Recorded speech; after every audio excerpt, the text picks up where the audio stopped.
Il était une fois un petit écureuil nommé Noisette. Noisette vivait avec sa famille dans un grand chêne au cœur de la forêt. Un jour, curieux d'explorer le monde, Noisette décida de partir à l'aventure.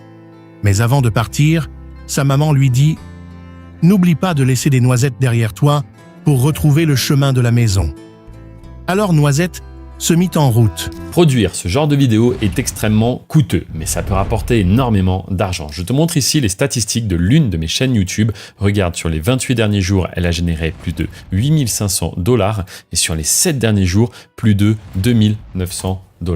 Et tout ça grâce à des vidéos en 2D ou 3D pour les enfants. Mais attention, grâce à l'intelligence artificielle, il est maintenant possible de produire ce contenu pour 0 €. Et c'est ce que je vais te montrer dans cette vidéo. Mais avant, laisse-moi te montrer encore quelques exemples. Tu as par exemple ici une chaîne qui fait 25 millions de vues par mois et qui utilise exactement les mêmes méthodes.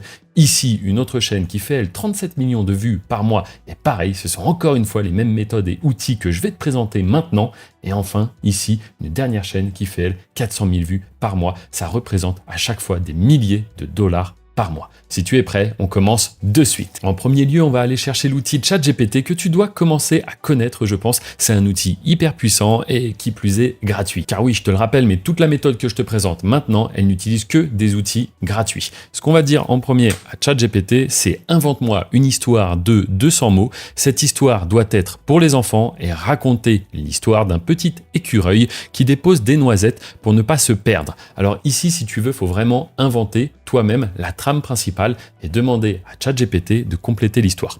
Malheureusement, il va finir par se perdre, mais grâce aux noisettes qu'il a semées, il a réussi à retrouver sa famille. L'histoire doit être mignonne, c'est pour des jeunes enfants. Et on envoie la commande. En seulement quelques secondes, tu te retrouves avec ton histoire qui est déjà faite et qui tient parfaitement la route. Donc ce qu'on va faire, c'est qu'on va pas perdre de temps et on va enchaîner avec une deuxième commande. Cette fois-ci, je vais demander à ChatGPT toujours de créer un script pour chacune des scènes afin de réaliser une vidéo de cette histoire. Je lui dis également qu'il faut bien numéroter les scènes et on envoie. Voici le rendu. Scène numéro 1, la maison de Noisette. La caméra montre un grand chêne au milieu d'une forêt ensoleillée. Noisette, un petit écureuil joyeux, sautille autour de sa maison, un nid confortable dans l'arbre. Donc c'est parfait, on imagine très bien le plan déjà avec un arbre, quelque chose d'un petit peu féerique. Juste en dessous, on a donc les dialogues et ensuite on a même les actions.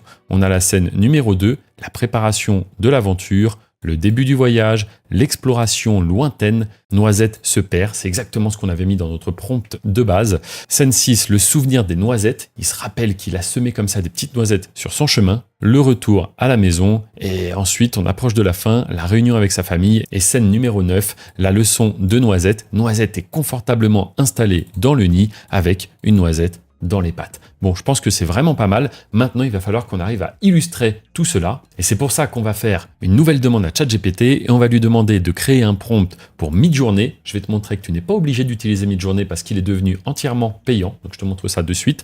Donc, en anglais, c'est important. Et pour chacune des scènes, afin de créer des visuels de qualité dans un style cartoon et mignon pour les enfants. C'est parti, on envoie. On a donc maintenant un prompt de qualité pour chacune de nos scènes. Je te rappelle qu'on a 9 scènes.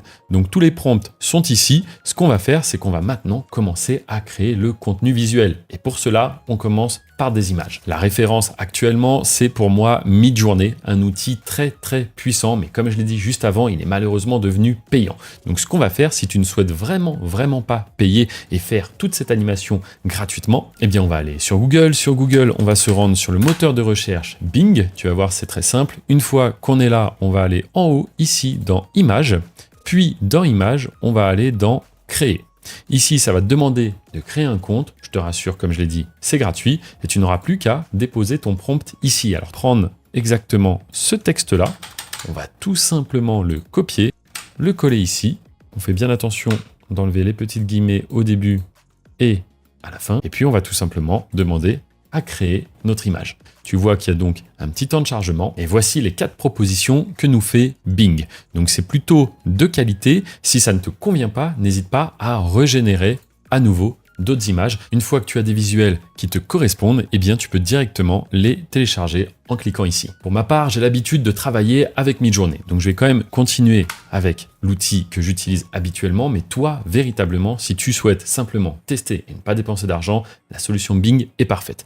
Midjourney, il suffit de faire /imagine et ensuite je mets mon prompt, pareil, et je fais tout simplement entrée. À ce moment-là, ça travaille un peu et voici le style de résultat que l'on obtient. Pareil, je vais générer donc plusieurs prompts, plusieurs rendus, afin d'en trouver un véritablement qui va me correspondre. Une fois que j'ai trouvé celui qui me plaît le plus, eh bien j'ai simplement à cliquer ici pour avoir l'image en haute définition. Une fois que j'ai mon image en haute définition, je clique, je l'ouvre dans le navigateur et je n'ai plus qu'à faire un clic droit pour enregistrer l'image. Et on va donc répliquer cela pour chacune des scènes de notre animation. Donc je te réexplique très rapidement la procédure.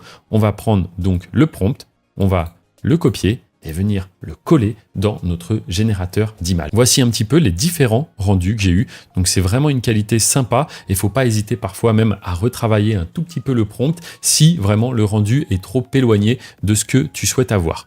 Une fois que tu as téléchargé toutes tes images, maintenant il va falloir réussir à les animer. Et pour cela, on va utiliser une autre intelligence artificielle qui est également, tu l'as deviné, entièrement gratuite. Mais avant la prochaine étape, sache que si tu souhaites découvrir les méthodes que j'utilise depuis plus de 12 ans, ce qui m'a permis de passer de livreur de pizza à aujourd'hui être libre, voyager quand je veux, avec ma famille, avec mes amis, sans jamais me soucier du lendemain, tu peux retrouver une présentation gratuite en description juste en dessous. Ça te permettra de commencer à générer tes premiers revenus sur YouTube en étant toujours 100% anonyme. Tu pourras également réserver un appel avec mon équipe si tu veux un accompagnement plus poussé pour que je t'aide à atteindre ta liberté géographique et financière, comme l'ont déjà fait de nombreux élèves qui ont suivi le programme YouTube Business. Donc on perd pas de temps, on continue le montage et sache que c'est le premier lien en description. Pour animer tout ça, c'est très simple. On va utiliser Luma Labs. Luma Labs, c'est un outil entièrement gratuit et tu vas voir qu'il est très puissant.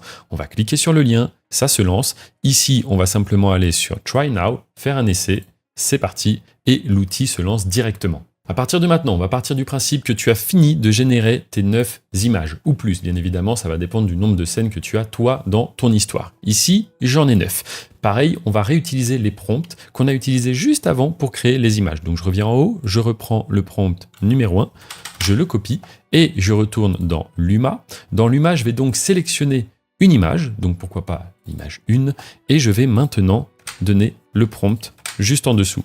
Pareil, on va retirer simplement les guillemets et on va envoyer la commande. Voici le premier rendu que l'on vient d'obtenir. Franchement, c'est plutôt très satisfaisant. Il y a juste à un moment donné, on a des ombres un petit peu bizarres, mais ça, on va le retirer au montage. Donc, on va tout simplement cliquer sur télécharger juste ici pour récupérer le début de notre animation. Et donc, ça va être exactement le même principe. On va réimporter à chaque fois une image, la scène numéro 2. On va coller donc le prompt numéro 2. Et on va venir comme cela générer nos différentes scènes, les télécharger et les ranger dans un petit dossier qu'on va appeler par exemple vidéo. Une fois que tu es satisfait du rendu et que tu as tes différentes vidéos, eh bien il va falloir passer à la partie montage. Mais juste avant le montage, il nous manque une petite voix off. De quoi raconter cette histoire, mettre un petit peu de narration dans tout ça et je dirais même un petit peu de magie. Donc c'est parti. On va revenir sur ChatGPT, mais cette fois-ci on va remonter tout en haut quand notre histoire a été générée. On va prendre l'intégralité de notre histoire, on va le copier et on va utiliser un autre outil que tu connais sûrement, Eleven Labs. Ça te permet de créer des voix de très très bonne qualité et tu vas voir, on ne voit clairement pas la différence entre si c'est un vrai humain qui parle ou une voix générée par intelligence artificielle. Donc dans cette fenêtre, on va coller directement notre script, on va choisir une voix qui nous convient, tu verras qu'il y en a de nombreuses, n'hésite pas à les tester, et ensuite on clique sur simplement Generate Speech. Une fois que le speech est généré, en bas tu as la possibilité de l'écouter. S'il te convient, tu cliqueras tout simplement sur le bouton télécharger. Maintenant, dernière chose qu'il nous manque pour ajouter un peu de magie à tout ça, ça va être une bonne musique. Je te conseille d'aller directement sur YouTube Studio. À partir du moment où tu as créé une chaîne YouTube, j'ai une petite vidéo juste ici pour t'expliquer comment créer ta chaîne YouTube. À partir du moment où tu as une chaîne, eh bien tu as accès à la bibliothèque audio. Donc on va s'y rendre, on va taper tout simplement Forest pour avoir quelque chose qui soit un petit peu dans ce thème magique, féerique, et on va chercher une musique qui nous convient. Celle-ci, elle est parfaite pour moi, ou plutôt même celle-ci. Elle est un petit côté punchy, tu verras ça dans le rendu final.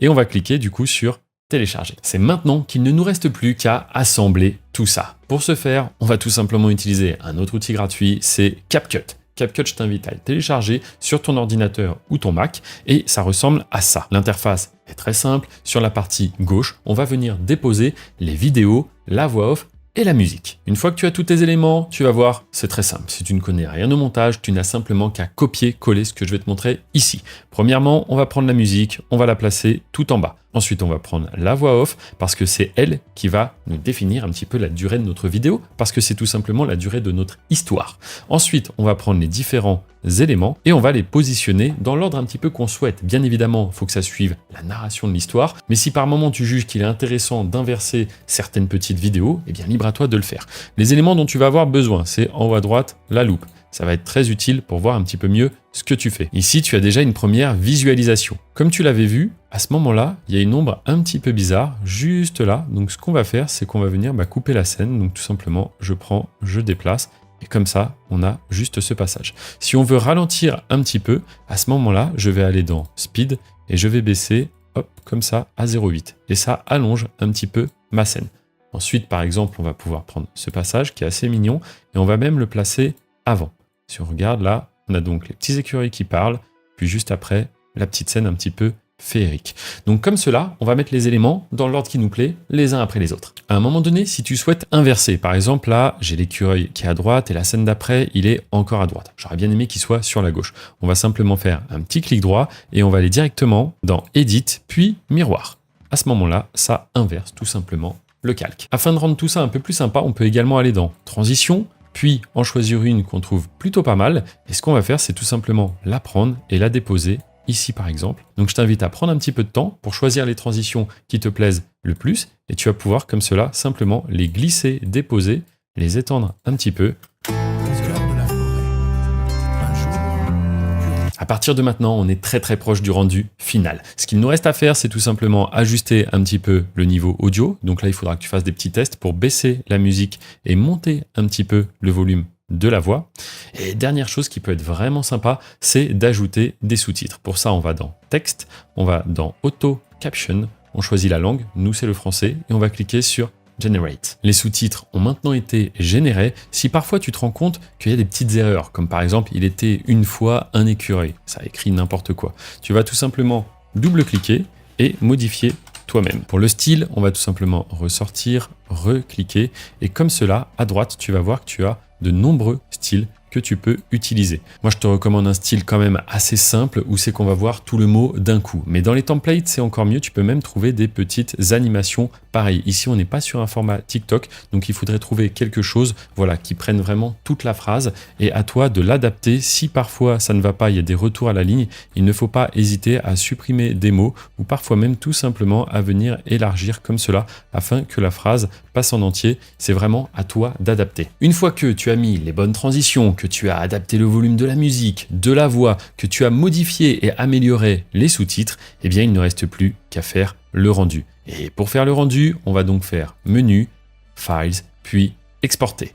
Maintenant, on vérifiera bien qu'on est en 1080p et on cliquera tout simplement sur Export. Avant de voir ensemble le rendu final, je te rappelle que le premier lien dans la description, tu as accès à une présentation de ce business que je fais depuis maintenant plus de 12 ans, à savoir gérer des chaînes anonymes et automatisées sans avoir à se montrer. C'est véritablement accessible à tous, tu auras simplement besoin d'une connexion internet et d'un ordinateur. Et si tu es surpris par ce que tu viens d'apprendre dans cette vidéo YouTube, crois-moi que la présentation va véritablement te retourner la tête. Ça peut te permettre de générer une source alternative de revenus, mais également vivre entièrement de ce business. Bref, je fais pas plus long, je te remercie d'avoir regardé la vidéo et je te dis à très bientôt dans la description. Il était une fois un petit écureuil nommé Noisette. Noisette vivait avec sa famille dans un grand chêne au cœur de la forêt. Un jour, curieux d'explorer le monde, Noisette décida de partir à l'aventure. Mais avant de partir, sa maman lui dit « N'oublie pas de laisser des noisettes derrière toi pour retrouver le chemin de la maison. » Alors Noisette se mit en route.